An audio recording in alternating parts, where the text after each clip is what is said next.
দেখো বন্ধুরা, আমরা আজকে মা বিপত্তারিণীর মন্দিরে এসেছি। মন্দিরে ঢুকতেই একটা গেট আছে। এই গেটে দুটো গেট, এটা হচ্ছে সামনের গেট আর একটা হচ্ছে পিছনের গেট। এই সামনের গেটে ঢুকতে একটা বিশাল তেঁতুল গাছ। এই তেঁতুল গাছটার সামনে অনেকগুলো পার্কিং আছে আর কি, যারা গাড়ি নিয়ে আসে তারা পার্কিং দেয়। আর এই জায়গাটা হচ্ছে প্রসাদের দোকান। প্রসাদ এবং গাড়ি টাড়ি পুজো হয়, যেমন একজন এই গাড়ি এনেছে, এনে এখানে পুজো দিচ্ছে। এখান থেকে প্রসাদ নিয়ে সবাই আর কি পুজো দেয়। আর এই সাইডটা হচ্ছে আমাদের জুতো রাখার।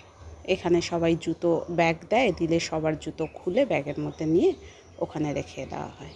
আর আশেপাশে প্রচুর গাছ, মানে এত গাছ, কি গাছ সব নাম জানি না। যেমন আছে নারকেল গাছ, তেঁতুল গাছ, আম গাছ। আম গাছ তো অনেকগুলোই দেখলাম, ইভেন একটা আমও গুড়িয়ে নিয়েছি, এই দেখো। তো সেই হিসাবে আর কি ঘুরে দেখলাম। এমনি আশেপাশেরগুলো খুব সুন্দর দেখতে। মন্দিরটা তো অসাধারণ, সেটার কোনো তুলনাই নেই, কিন্তু মন্দিরের আশেপাশেরটাও খুব সুন্দর। তাই সবাই মিলে একটু ঘুরে দেখলাম। যদিও বৃষ্টি পড়ছে, একটু করে বৃষ্টি হচ্ছে, একটু করে থেমে যাচ্ছে, তাই পুরো ঘুরে ঘুরে ভালো করে দেখতে পাচ্ছি না। আর এই জায়গাটা হচ্ছে মা বিপত্তারিণীর নাম করে সবাই ধূপবাতি জ্বালায়, মোমবাতি, ধূপ সব জ্বালিয়ে এখানে যে যার মনের মনস্কামনা মার কাছে প্রার্থনা করে। তোমাদেরকে ঘুরিয়ে দেখালাম এবং আমিও এসে আমার খুব ভালো লাগলো।